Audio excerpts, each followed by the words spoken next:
Someone is probably at home. The light is still on.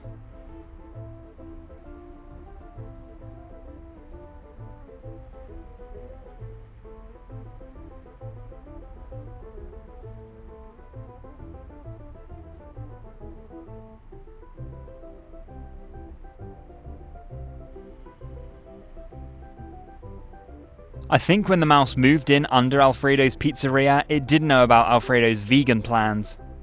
But I felt the same way when the Burger King next to my apartment building, after all, one of the main reasons for my choice of apartment, closed down 3 days after I moved in. But it was better that way. Otherwise I would have probably gained 20 kilograms in weight by now. A mouse hole, with a protest sign next to it. I think the mouse protests against Alfredo's new vegan cheese. Or one of Alfredo's customers expresses his protest in a creative way.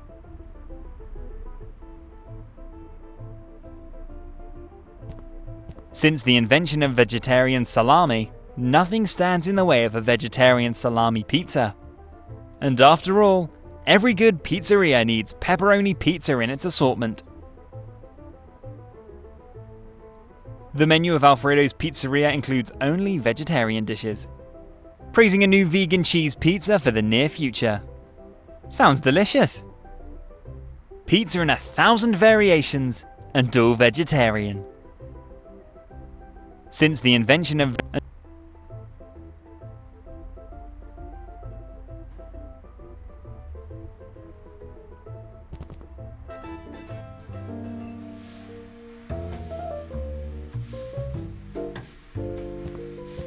there was some polluter dumping a mannequin rolled up in a rug?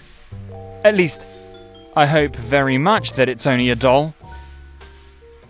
Every now and then, I dream my life will end in the exact same way. Did the foot just move? I could swear the foot just moved. Very creepy.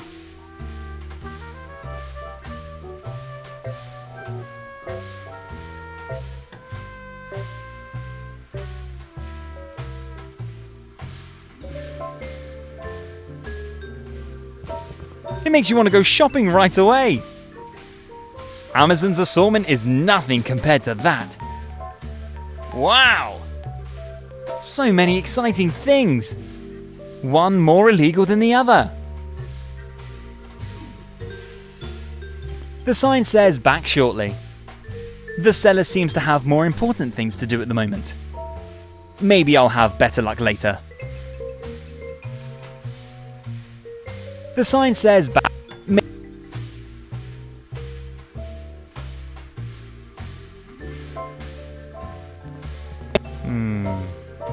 Looks like a fat moth of light. The clouds over the city really don't look healthy.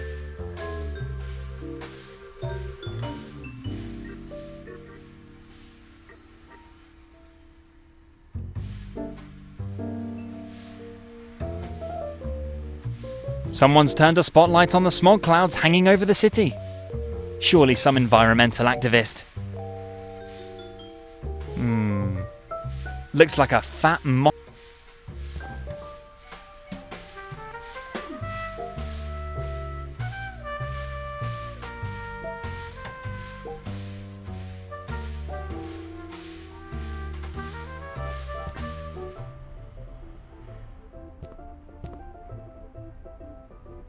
The engine oil is deep black and viscous.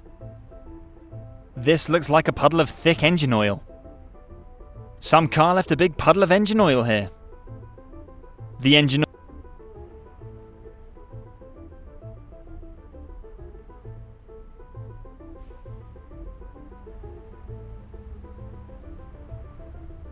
that would not make a nice motif.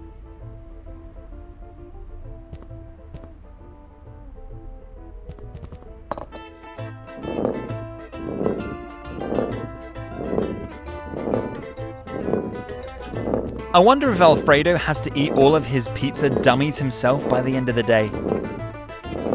These pizza dummies look incredibly delicious. And they even smell like freshly baked pizza. I still wouldn't eat them. I don't like chewing on plastic and cardboard mesh.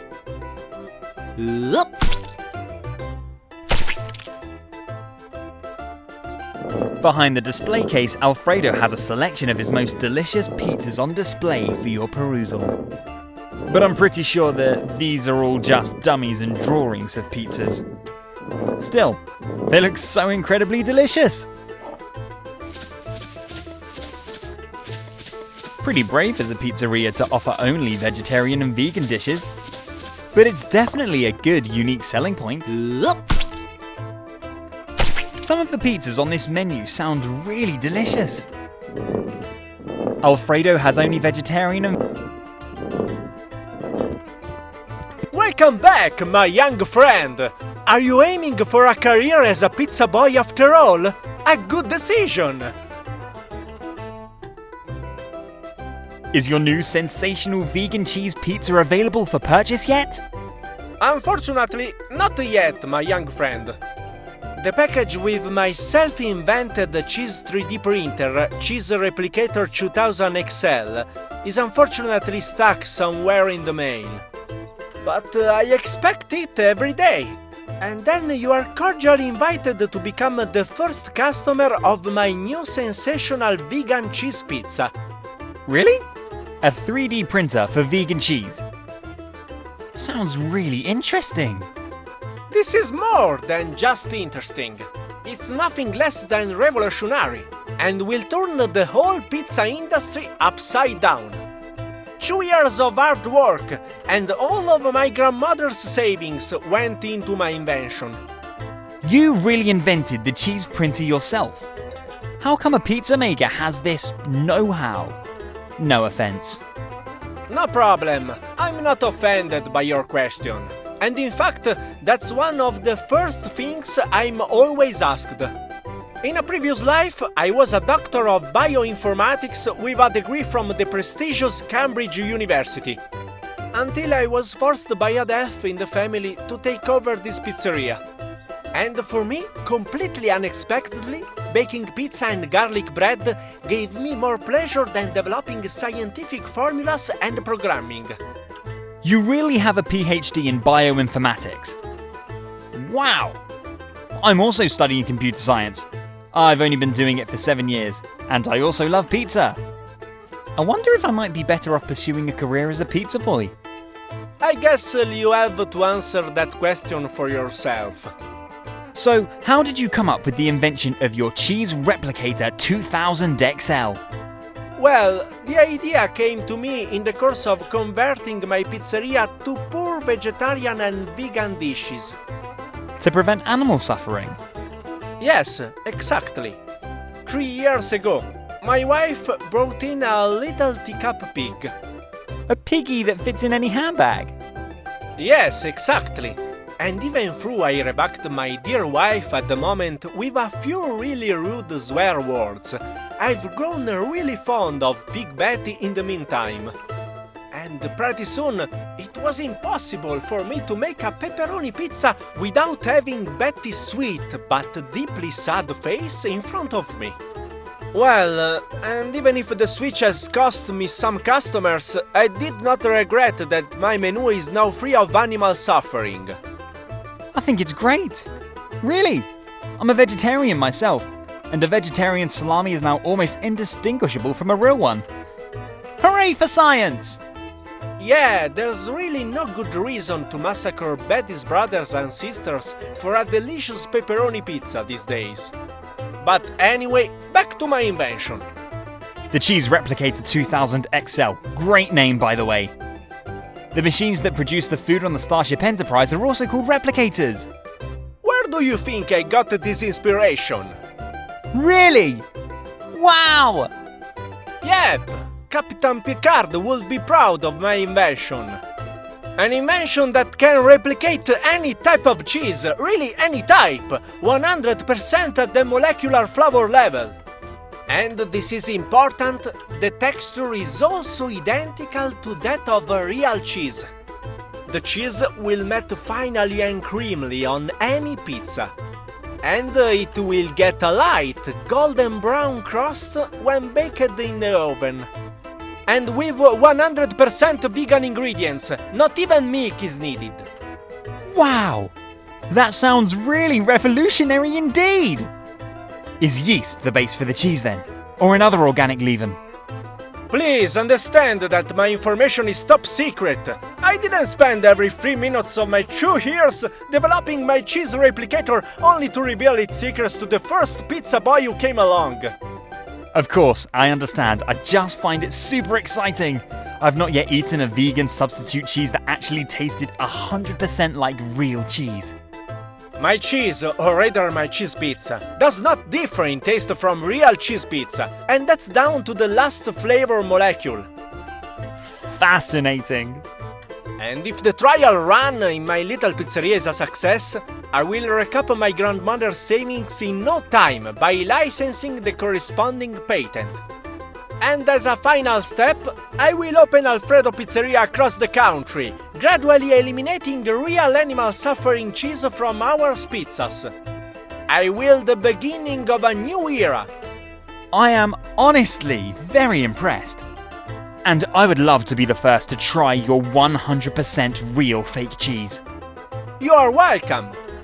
Only unfortunately, as I said, I'm still waiting for the package with the first prototype of the Cheese Replicator 2000 XL. But it should arrive any day. Just check back tomorrow. Alright. I can't wait! You will be thrilled. Your generation is fortunately very receptive to such modern science.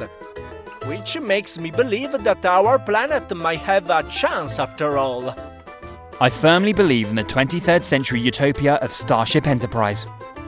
And who knows? Maybe there will be a follow-up generation of your Cheese Replicator 2000 XL in every spaceship of the United Federation of Planets. I am almost certain of that. Is there anything else I can help you with? About your ceiling mushroom garlic bread again? Yes? Do you want to place an order? You have to be patient a little bit because I have to work on another big order first. No, well maybe later. I'm actually just curious. You really season your garlic bread with mushrooms that grow on your ceiling? That sounds so gross. Nonsense! Mushroom is mushroom. What does it matter where it grows? And my ceiling mushroom grow here in the bakery are a delicacy beyond compare. Very spicy taste with a very special aroma note. And because they are so tiny and fine poured, they spread wonderfully over a large area of the pizza dough. Is that why you fling the pizza dough to the ceiling? That's right. And this requires quite a bit of practice to slap the dough with its total surface to the ceiling. That somehow still sounds disgusting. And not very hygienic. Stop it. You have to approach the matter with a more open mind. Can you remember the first time you ate mushrooms? Weren't you disgusted then, too, in an initial reflex, only to experience a taste explosion seconds later? One of my earliest childhood traumas was actually just when I was forced to eat spinach. And I still hate spinach today. Unfortunately, I can't remember my first mushroom experience. I bet it was as I described. But really, it doesn't matter what you think of my ceiling mushroom. My customers love them. And as long as you are not willing to place an order, I would like to ask you to let me continue working now. Of course. Maybe I'll try a bite of your garlic bread later. Somehow it does sound tempting. You will not regret it. Is there anything else I can help you with?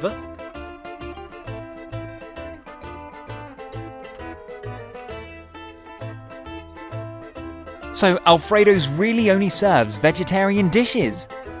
Yes, at Alfredo's you will thanks to Betty, the house pig. Excuse me?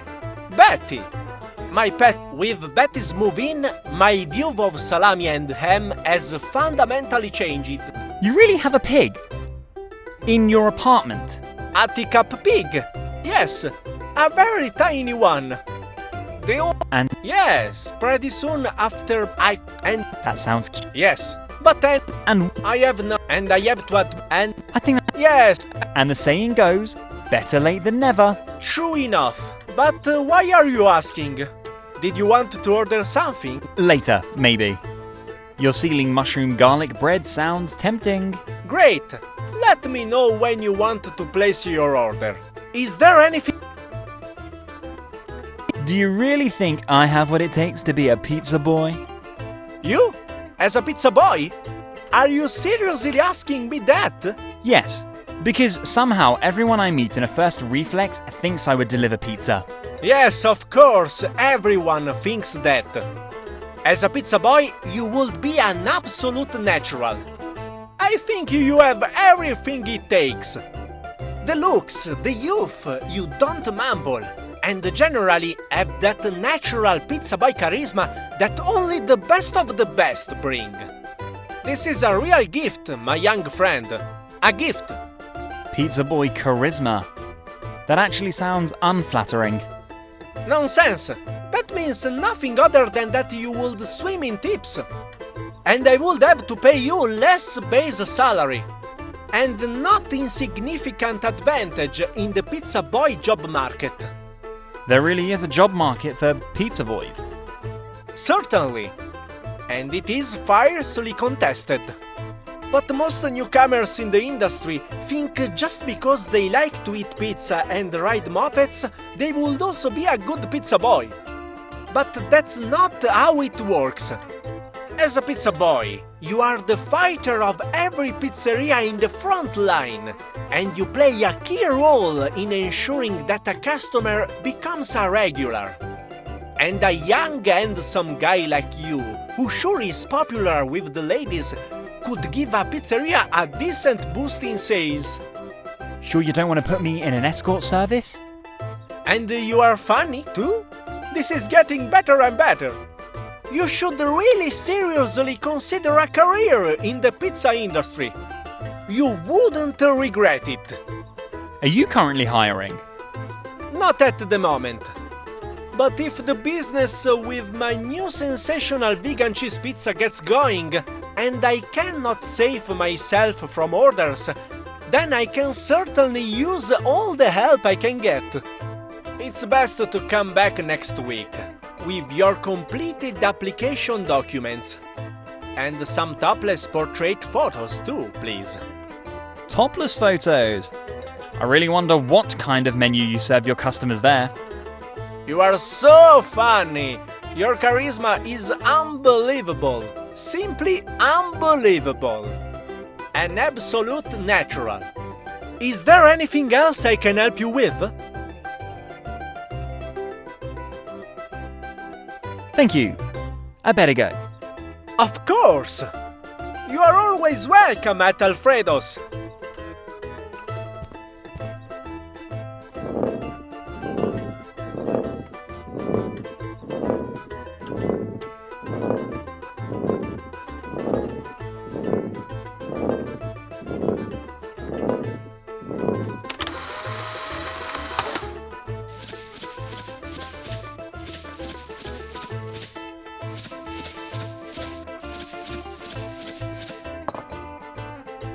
Up.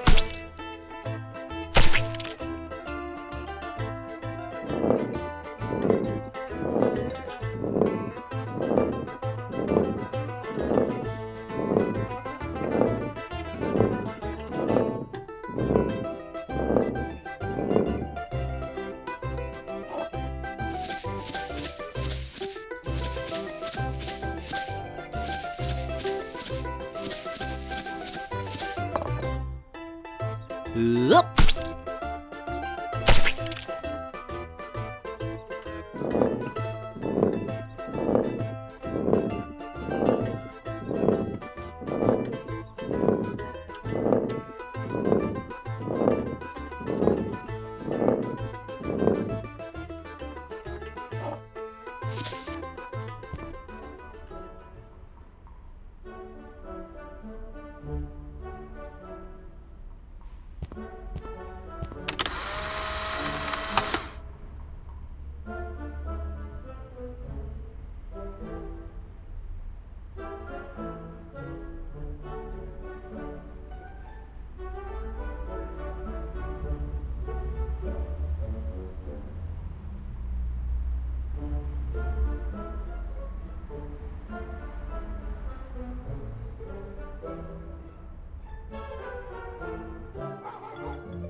You're not supposed to take pictures in a museum.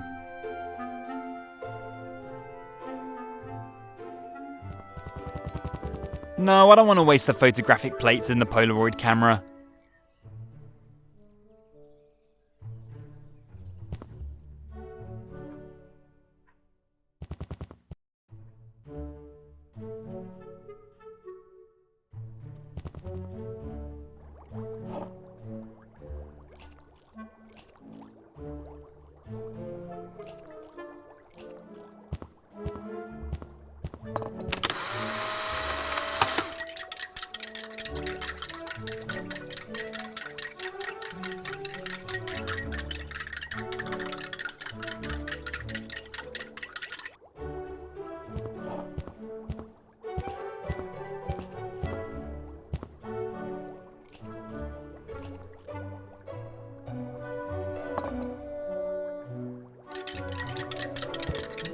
That's not photogenic.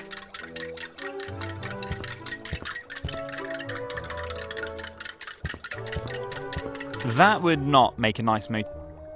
There's clearly still some chlorine trifluoride missing.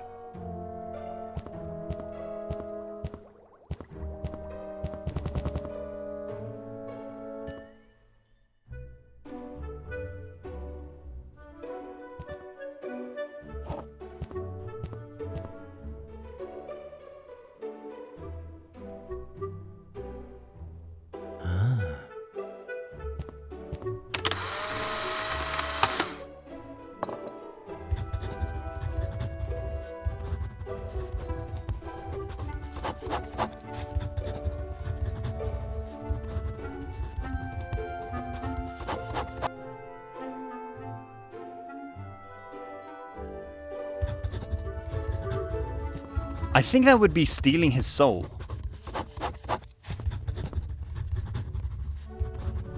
Photography is prohibited in a museum.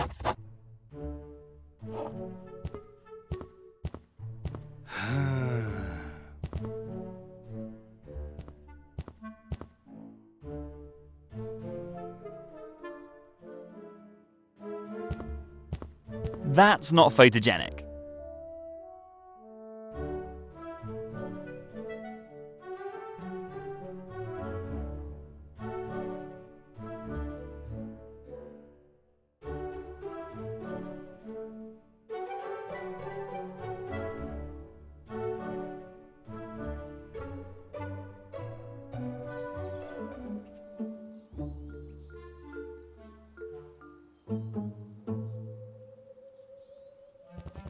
The signpost shows the shortest way to the different faculties of our university. If you're in a hurry and have overslept again, this signpost shows you the shortest way to the lecture. This is the campus signpost. It helps students avoid getting lost in the maze of paths on the university campus and starving miserably. The signpost shows the shortest way. I hope no one was really harmed in the explosion. Whoops! What happened here? Either a meteor from outer space, or a first-year student had problems with the correct mixing ratio of hydrogen and oxygen. After the bang, I'm sure windows 10 kilometers away are still vibrating. I hope no one was really harmed in the explosion.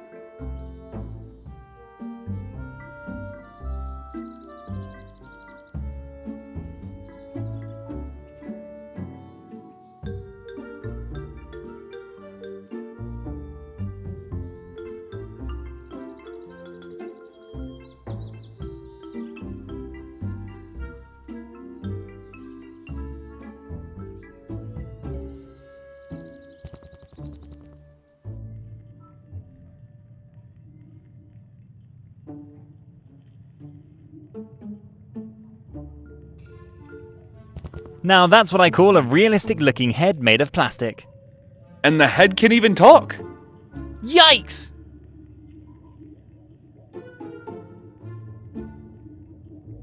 A talking head in a glass with green fluid.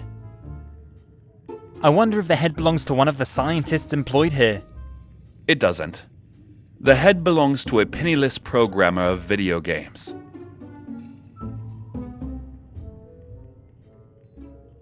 Now that's what I call a realistic looking head made of plastic. And the head can even talk! Yikes! Wow.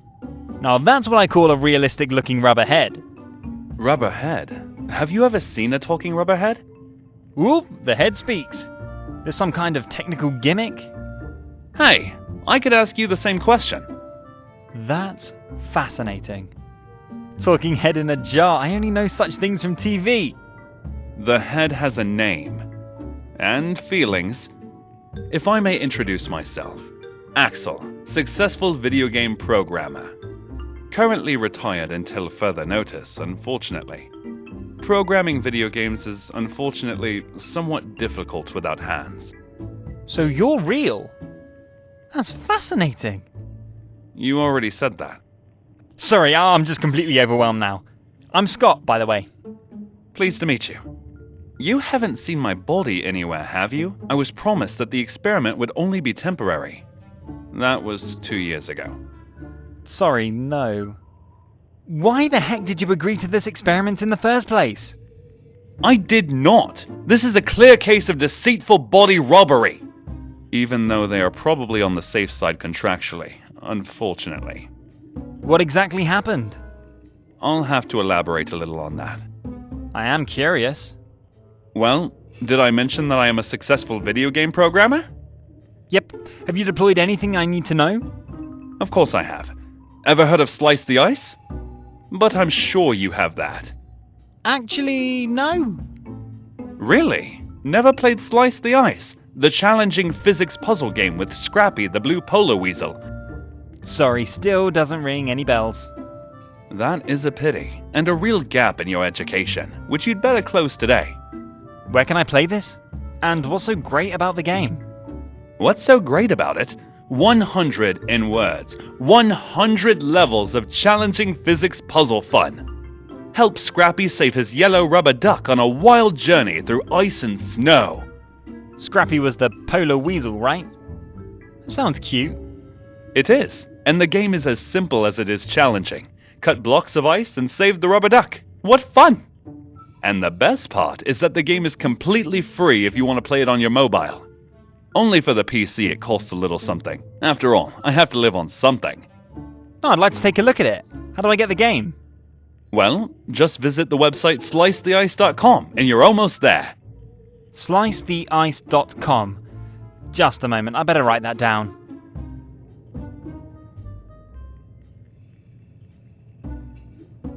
Alright, I made a note of it. Slicetheice.com. As soon as I get a cell phone again, I'll play a bit. Great! And don't blame me if you get addicted to it. The addictiveness of the game should not be underestimated. I am curious. Still doesn't explain how you ended up here. Well, I was tricked by a scientist who is obviously as mad as he is brilliant. Actually, I only accepted an invitation to give a lecture as a guest lecturer. As a topic, the groundbreaking software design and incredible physics systems of my hit game Slice the Ice. When the invitation from Dr. Fleischer arrived, I naturally felt honored and accepted gratefully, in the happy expectation to pass on my knowledge to curious students. But unfortunately, the planned lecture developed differently than planned. What happened? Let's put it this way. If a scientist offers you a coffee, there is an acute danger of waking up without a body after a short fainting spell. Whoa, that sounds unpleasant. And not necessarily legal, right? I'm afraid so.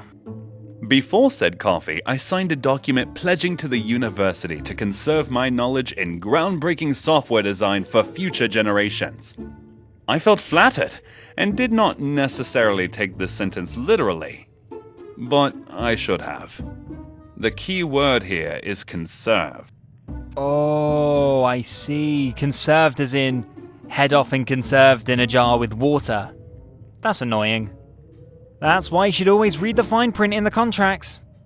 You're right about that. And unfortunately, due to a lack of hands, it's not possible for me to tear up my contract. So I guess I'll have to wait until the 5-year contract period is up, and trust that the rest of my body will survive this time well chilled. I just wish they would put a TV in my room here. The white wall across the street lost its appeal after the first week. No TV and no cell phone? That sounds like hell. You have no idea. When I see one of the scientists, I'll urge them. You would? Thanks a lot! And if the TV really works out, I promise you a free copy of Slice the Ice for the PC! Wow, that sounds great! What's the website of Slice the Ice again? I think I, forgot it. Again. Haven't you written it down? I must have misplaced the note. Well, please remember it now. Slicetheice.com. Slicetheice.com, gotcha! Would it be okay if I played around first before taking care of your TV? I think that's a good idea. Have fun! Thank you. See you later then. See you later!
It's interesting what the scientists in this lab are working on.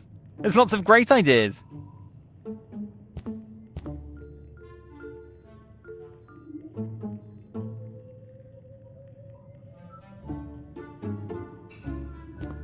That would not make it.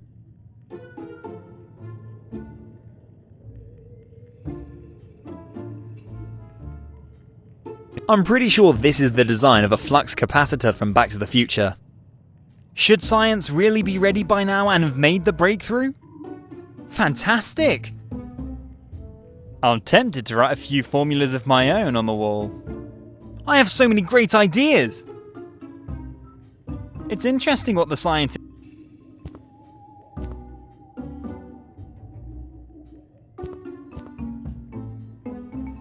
A miniature distillery.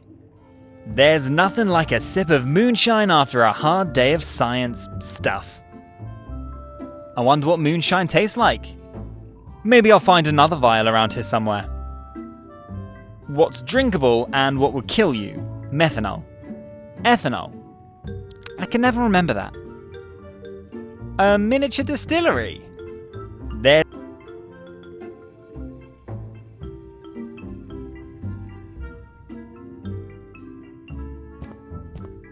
Judging from the many coils on the device, it probably has something to do with electricity.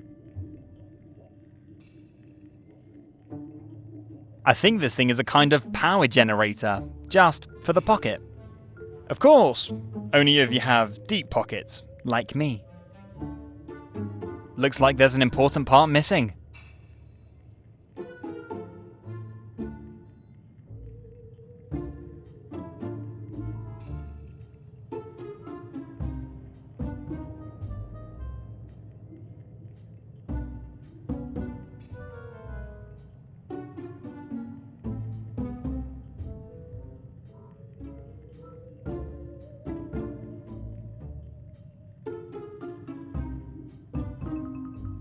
Given the current prices for electricity, such pocket power plants powered by clean energy are sure to sell like hotcakes.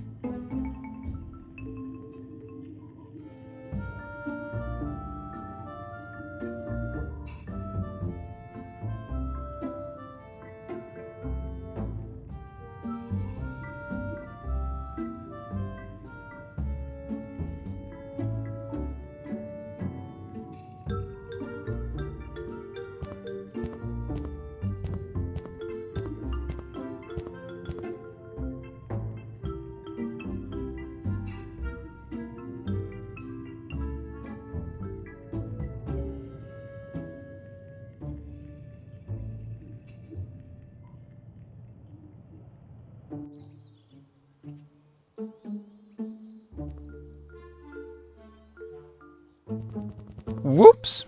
Either a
I think the driver of the mail van only interpreted the sign as an optimal suggestion.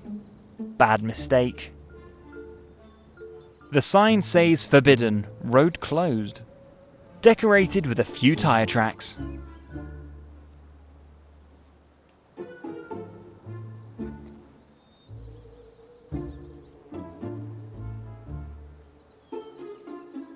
I think the driver of the mail van only bad mistake.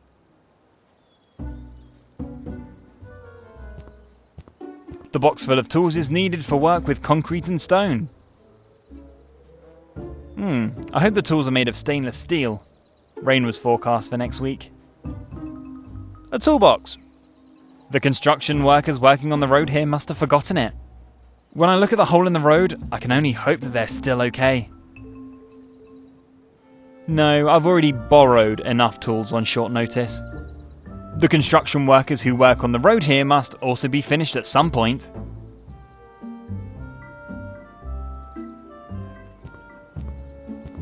A movie shoot in the dark forest? It will probably be a horror movie. There's a camera on the signpost. I wonder if there's a movie being shot back there in the woods. I love movies! Hopefully it's the set of the new Star Trek movie.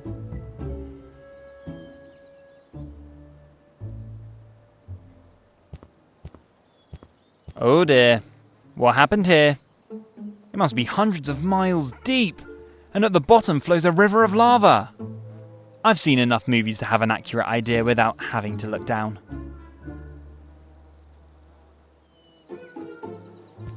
I hope that wasn't the car that had Mr. Fumbleclaw on board, but I think the car's been hanging there in the treetop for a while. Wow! That's what I call luck in disguise. I can only congratulate the driver of the mail van for his cat-like reflexes. I could have turned out quite differently. How good that every mail driver always has his personal rope ladder on board. Apparently, this kind of thing happens more often. I hope that wasn't the car, but I think...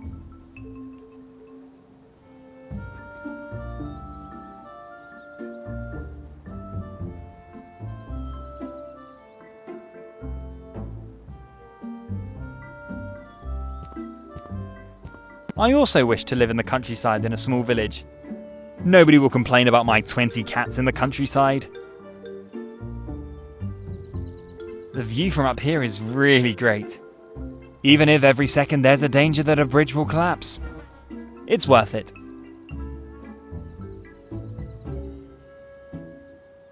Oh, how idyllic! The village in the distance looks picturesque. But that's what I thought too when I first saw the 8th Resident Evil game. And the hero of the game, as we all know, fell by the wayside in the end. I hope the hero of this game is a little better in the end.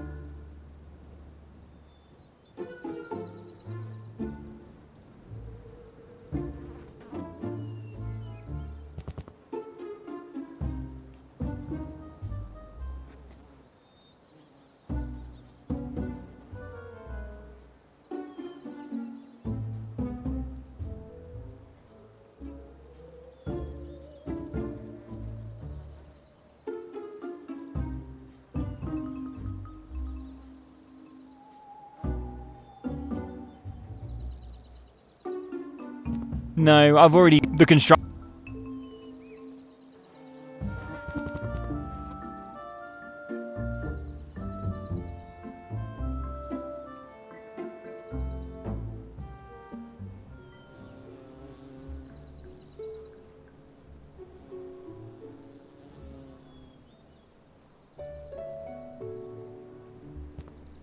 Master Painter Eddie Enderby, it says. And underneath it says, we mix our own colours. I wonder if that was such a good idea.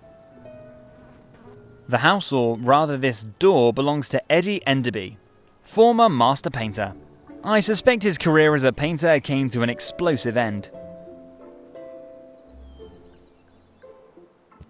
Somehow I suspect that even the 99% discount is still too expensive for what's offered. Well, good luck with the sale of the house. Or rather, what is left of it.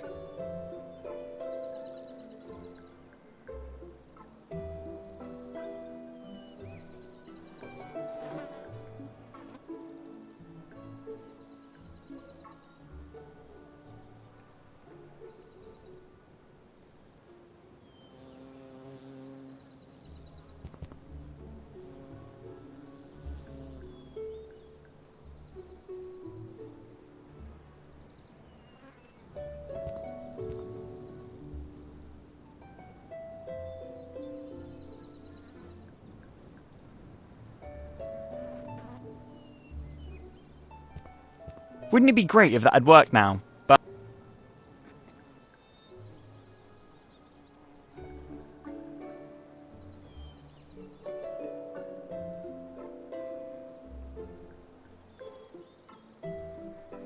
no, it's not going to work.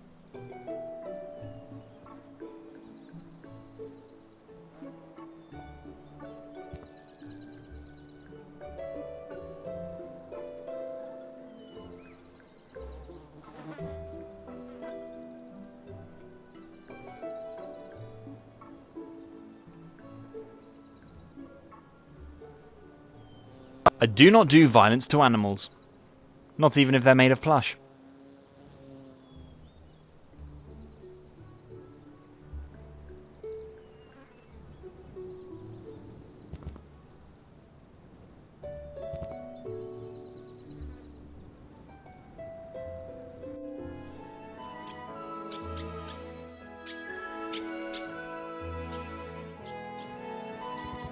The gate leads into the courtyard of Dr. Stringer's veterinary practice.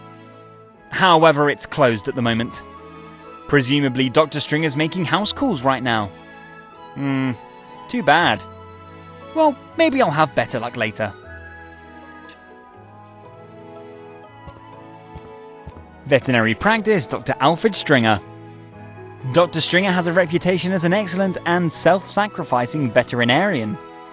The practice seems to be closed at the moment. Surely Dr. Stringer's making house calls right now.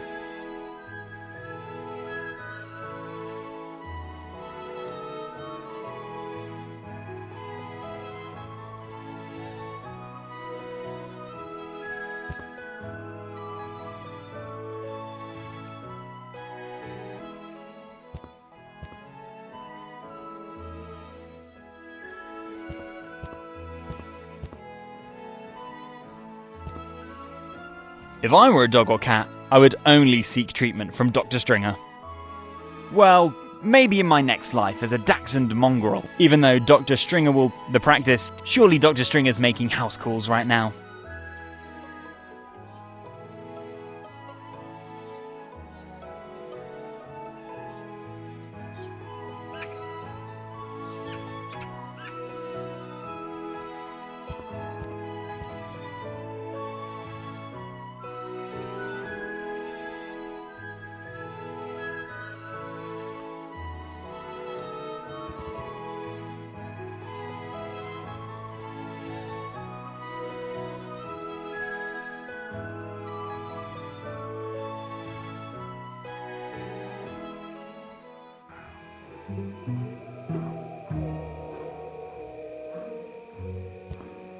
The eyes of the skull embedded in the wall glow eerily. This is a special effect that is as impressive as it is creepy. At least, I hope that's a special effect.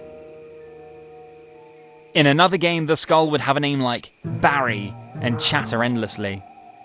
Fortunately, this game does without such clumsy supernatural elements. I really hope that the head is just a movie prop.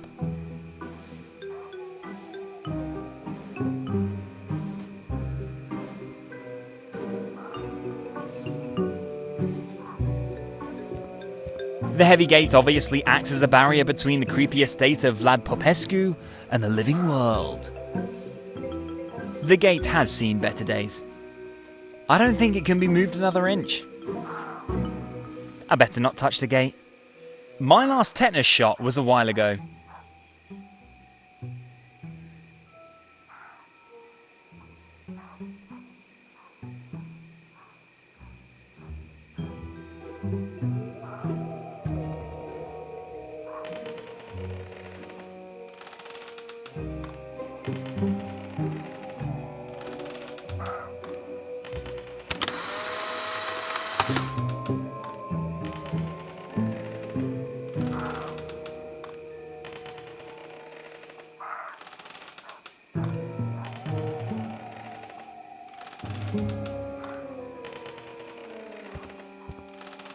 The tomb of M. Calavera. It says, during his lifetime, Mr. Calavera was rather bony and bizarre. But in death, thanks to such pale bones, he is certainly the big star. Huh? I don't get it. The grave has seen better days.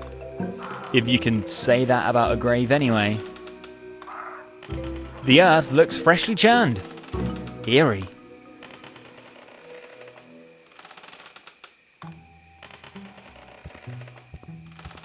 The grave of a R. Wilco.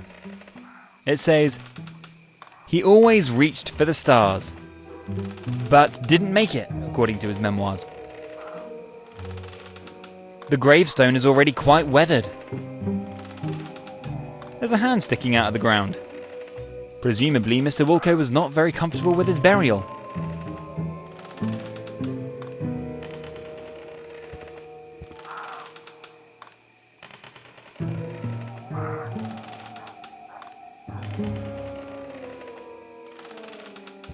That would not make an...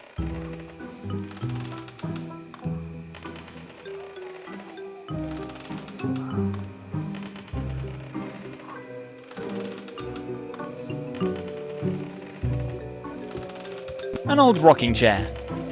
Apparently solar powered. Why else would it rock back and forth so eerily? Either there's an invisible ghost sitting in the chair, or there's an incredibly impressive... The rocking of the chair is almost hypnotic. An old rocking chair.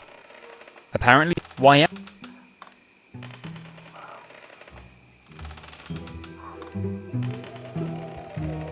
The grave of a H. Jones. It says, a famous globetrotter and scholar near and far. He's now in heaven, teaching his archaeology seminar. The grave's so tiny there can't possibly be an adult person buried there. But possibly just a low-cost urn grave. All in all, the grave is neatly maintained.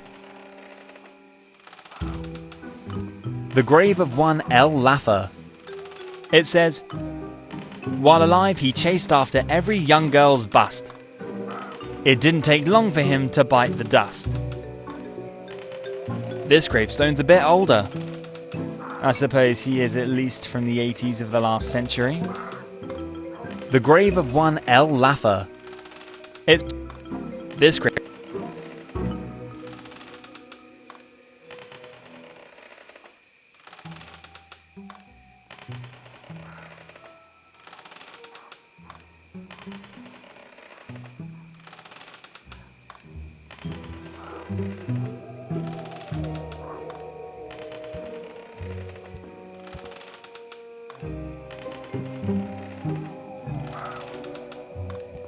This huge, eerie mansion exudes a morbid charm.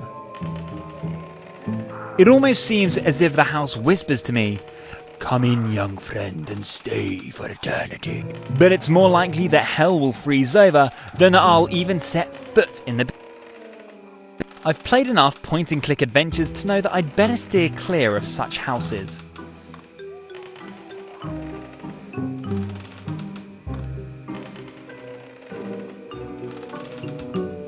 The older gentleman looks like the horror movie star Vlad Popescu. But shouldn't he be at least 150 years old? For 150, he really held his own. Hello, I really don't want to disturb your, devotion. But I have a really important question that I hope you can help me with. Hello, young mortal. Welcome to the land of eternal darkness and omnipresent gloom. With what am I, Vlad Popescu, allowed to frighten you today? Excuse me? Frighten me? Please don't. I had to summon up all of my courage to hike up the dark path here. But my concern is of the utmost urgency. Oh, so you're probably not here to talk about my illustrious career as a scary movie icon? Then excuse my flowery greeting. My fans expect me to speak in this way. Sorry, I am indeed not here to talk about scary movies. Maybe there'll be time for that later. At the moment, I'm looking for a package that may have arrived in the mail recently. You would certainly have noticed it immediately. A package with a cat. A package? With a dead cat? No. I do hope that Mr. Fumbleclaw is quite well. Why would anyone send a package with a live cat? That does not sound very reasonable to me. But I am sorry to disappoint you. Neither have I received a package with a dead cat, nor a package with a live cat. Unfortunately, I get very little mail at all in recent years. I'm afraid the world has forgotten the great Vlad Popescu by now. Drat! Again, no success. I'm running out of ideas on where to look for Mr. Fumbleclaw. Slowly, I'm really worried about the poor cat. Good, then I will not disturb you any further and wish you a nice evening. Very strange. Wasn't it broad daylight until just now? I'm sorry I couldn't help you with your cat. But do you really have to go already? Unfortunately, I get very few visitors lately. I don't want to disturb you any further. You seem very absorbed in your devotions. That's all right, my young visitor. I've been standing here a lot lately, pondering my life. Oh, how rude of me! I have not yet properly introduced myself. You are Vlad Popescu, aren't you? The horror movie actor. I think I owe one of my earliest childhood traumas to you. My name is Whiskers, by the way. Scott Whiskers. Oh, you know me? Really? You can't believe how happy I am! Unfortunately, my name is no longer a household word among today's youth. Today, it is all about chopped heads and bloody scary dolls.